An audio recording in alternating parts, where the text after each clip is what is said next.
Hi everyone, I'm Scott Schneider. This is Stereo Niche. This week it's back to the small speakers. It's the 80s 300. Stick around.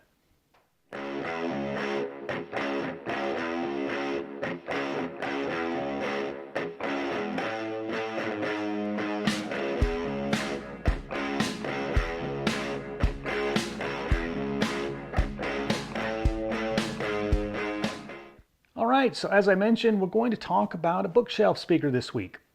It is the 80s 300, and these were also from the 70s. This was very early in the 80s lineage. 80s started in the mid-70s. The 80s 300 came out in 77 and ran through around 1980. So this is the 300, which is a little bit bigger than the Minimus 7. They retailed for about $140 a set. They are a 4-ohm speaker, which is pretty much, I think all the 80s line is 4-ohm. They have a sensitivity of 90 decibels, so a good bit better than the Minimus 7. Back when I did the Minimus 7, I didn't know the sensitivity. I've since found out it was around an 82 to 84, so not a sensitive speaker whatsoever. And the 80s, a good bit more sensitive for them. It's also a two-way. It does have a 5 1/4-inch woofer and the 1-inch dome tweeter. The 80s 300 also, I see a lot of them, quite a few of them out there. It's a 300C. The 300C was actually meant for mobile car mounting. It came with, there's holes on each end of it, and it came with a mounting bracket to be mounted inside of vehicles. Similar to the Minimus 7, which is what I did with mine, my first set, I bought around 82, 83, and they also you could buy a separate mounting kit. It wasn't a different model. You actually bought a kit that would, the mounting brackets that could be mounted to them. I haven't seen any 300Cs with the mounting brackets, so I assume, just like myself, I ended up losing the brackets for my Minimus 7s over the years. That may be the case. Maybe it's a little less common to find the brackets for the 300C. Don't really know, but I've not seen them.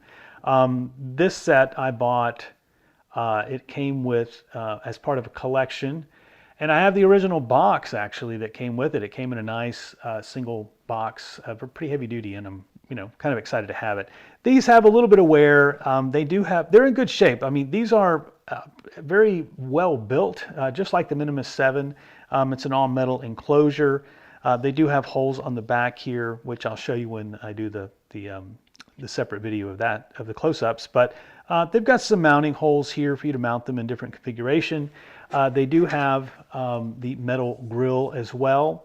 I'm sure, just like on the Minimus 7, they can get dented, banged up over the years. Hopefully, I mean, even if they were scratched, you could repaint them fairly easily, but dents are a little harder to get out of metal grills. But it can be done if you have some tools, I guess. So these are in pretty good shape. They've got some minimal scratches here and there, but overall in good shape. Just like the full-size speakers, you tend to want to run these with the grills on. They do have a sticky dome tweeter here, so you don't want dust to accumulate over time, which will happen. They get kind of ugly looking with them off. But anyway, I'm going to set these up and take a listen. Take a quick look at the close-ups here, and you get a good view of that. And I'll come back here and tell you what I think about how they sound.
All right, so let's get to the summary here. How did it sound?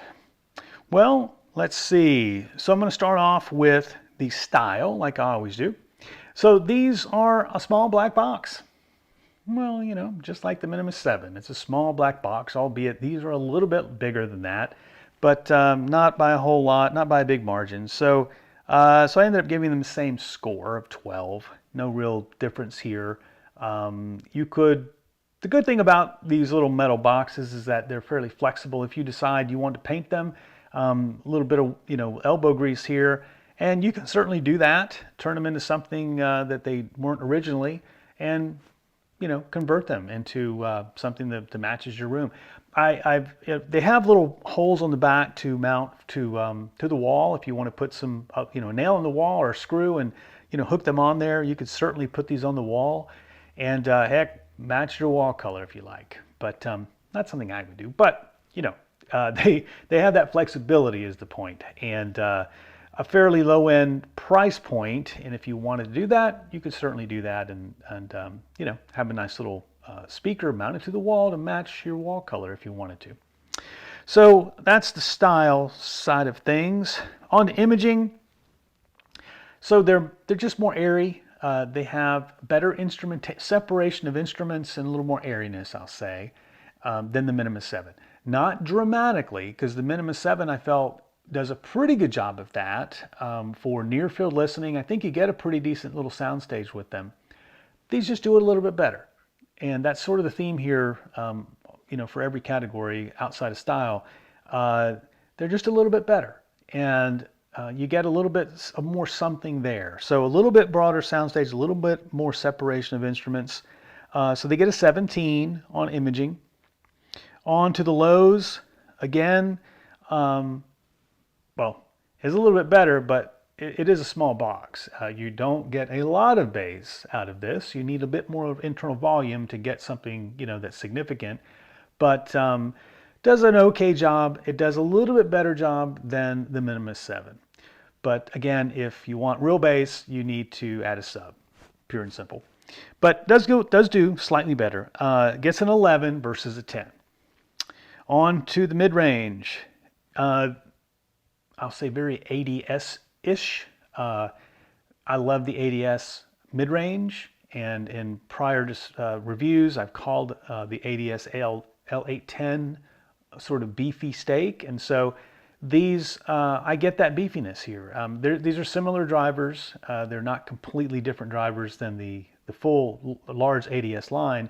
So it comes through. The sound signature is very similar, and I denoted that here. It's a more fulfilling, more full, mid-range, and it's more pleasing.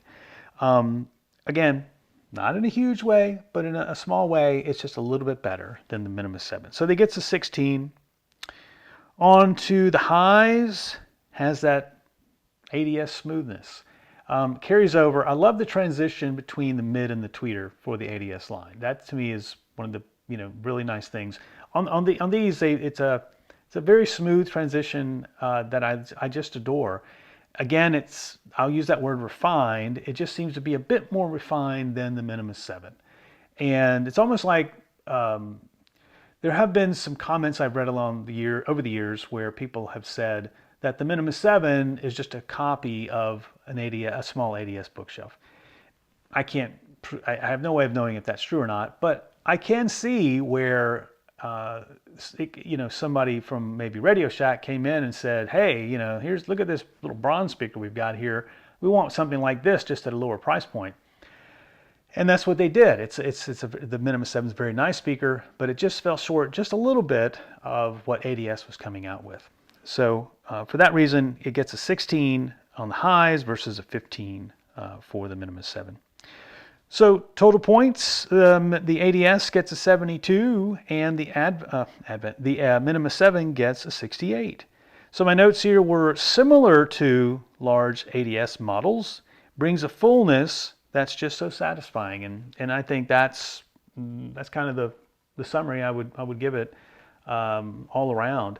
They are sort of mini-me versions of the larger ADS line of the day, which was the L710, L810, and 910, and they carry that over. It's clear that the sound signature was carried over to the smaller versions as well. That's what I get from them. In a similar way that I was somewhat pleasantly surprised, I did a review of the Cambridge Soundworks Ensemble some time ago, and because I was comparing those to the Advent, I was very shocked actually to find that the sound signatures were very close. And in that case, what most surprised me was the fact that the drivers were completely different. What was the same was the designer was the same. And so for that reason, I was a bit shocked that you could take some completely different drivers and get that sound signatures to be so close.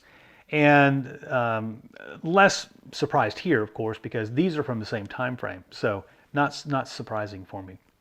But anyway, that's it. If you guys have some experience with the small ADS, let me know. Would love to hear your comments. What models have you guys had, and what have you liked or disliked? Did you mount them in cars? That would be fun to hear. Well, I think that's it. You guys want to make sure you don't miss the next video, hit that subscribe button right now. And thank you guys for tuning in.